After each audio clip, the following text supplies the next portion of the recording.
Georgia, what are we, day 8? Day 8, practice 9. Mark Richt meets with the media and sort of fills us in on where they're at. I think the big news today was, more than anything else, for me at least, was they're not going to say who the 2 is at quarterback. That was one of the things. What else did I miss? Offensive line, they feel very confident. They just know which 5. It's not that they're looking for 5 guys. They don't know which one's where. Yeah, it's just what did I miss? That's just the best 5 right now. Obviously, you're getting a couple guys back with Shadow Finteg, and then also we talked a little bit about J. Rome today. Obviously, he was swinging an axe yesterday in a green jersey, but today he was wearing a green jersey, actually back out on the field, taking some passes. Yes. We saw a lot between the quarterbacks and the tight ends today. Talked a lot about the tight ends, as a matter of fact. Quavon Hicks could be well, Quavon Hicks is an H-back. Mark said today he was more and more like a tight end than a fullback. So that's something to watch as well. Yeah, he said now, rather than vice versa, he said Quavon Hicks is a tight end who can also play fullback, which I think that says a lot about how confident he is to play that position right now. I think it says he's going to be on the field a little bit more and then other particular situations. The other question, I was talking to Mark Weiser from the Banner Herald here in Athens. The other question is, do they use the tight ends a lot, particularly when Malcolm Mitchell comes back?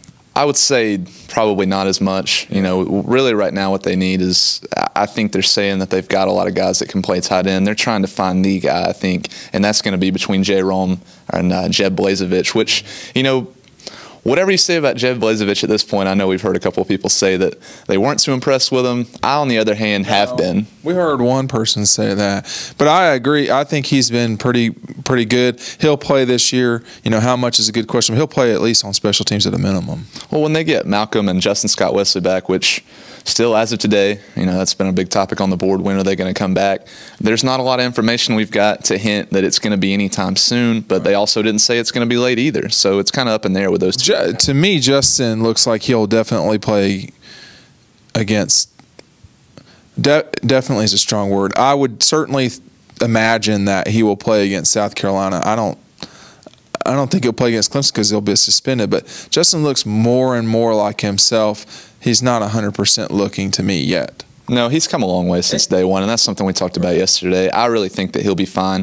The whole thing with Malcolm Mitchell, though, is he's going to take some time, obviously, with his past. He's going to have to be very comfortable before they put him back out on the field. I think the thing to remember about all these injuries is you can lose the season in September, I guess, but you don't win it in September at all. If you're undefeated in September, that just gets you in the ballpark for the discussion. But you can lose to Clemson and South Carolina, and then as far as the playoff is concerned, you're out. And I think this program right now is looking to get to the playoff. I think that they expect to get to Atlanta. That's what the expectation is at a minimum, and then they're planning on winning that game to get to the playoff. That's where this thing is at. You can see all the moving parts. And when you see things like we do, there's a lot of stuff you can see and find fault in, and I'm pretty critical in general. I think the tight ends are dropping the ball too much. I think it's hard to be critical of the running backs. Definitely. They are definitely loaded at running back. But if you just look around, what's going to happen in the secondary? Is Ramik Wilson, how long is Ramik Wilson going to be out for? How long is Malcolm Mitchell going to be out for? Legitimately.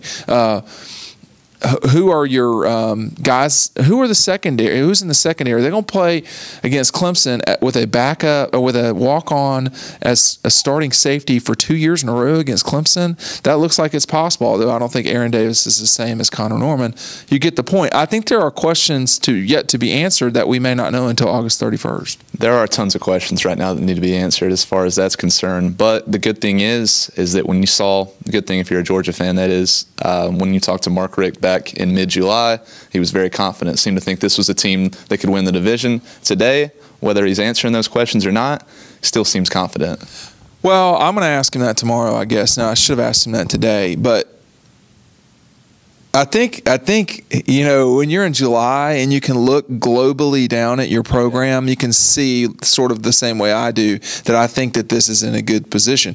When you see guys dropping passes and stuff like that, then you know where all the bodies are buried, and you're kind of like, eh. So I think that's the issue. Is it's not that this isn't a good team or anything like that, but when you see drops or you see whatever, not perfection, it's easy, but you don't, again, this is one of my favorite terms, you don't want to let the perfect be the enemy of the good. This is a very good team. It is not perfect, but you do not have to be perfect anymore to win the win the national championship or the SEC in college football. It's just, everybody loses a game. So you can't get too tied up with perfection. That's sort of my take. Any other global thoughts? I would say right now, basically just answer those questions that we're asking. Yeah. If that's possible to do by, day 9, I don't know if that is.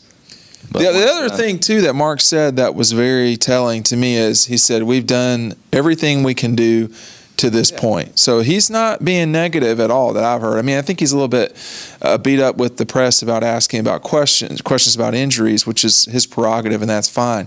But I think he feels like the Georgia Bulldogs, as it relates to 40,000 feet, are in pretty good shape. That's my take.